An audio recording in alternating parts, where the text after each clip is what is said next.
The Lord is my shepherd. I shall not want. He maketh me to lie down in green pastures. He leadeth me beside the still waters. He restoreth my soul. He leadeth me in the paths of righteousness for his name's sake. Yea, though I walk through the valley of the shadow of death,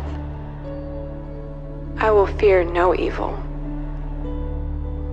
for thou art with me. Thy rod and thy staff, they comfort me. Thou preparest a table before me in the presence of mine enemies. Thou anointest my head with oil, my cup runneth over. Surely goodness and mercy shall follow me all the days of my life, and I will dwell in the house of the Lord forever.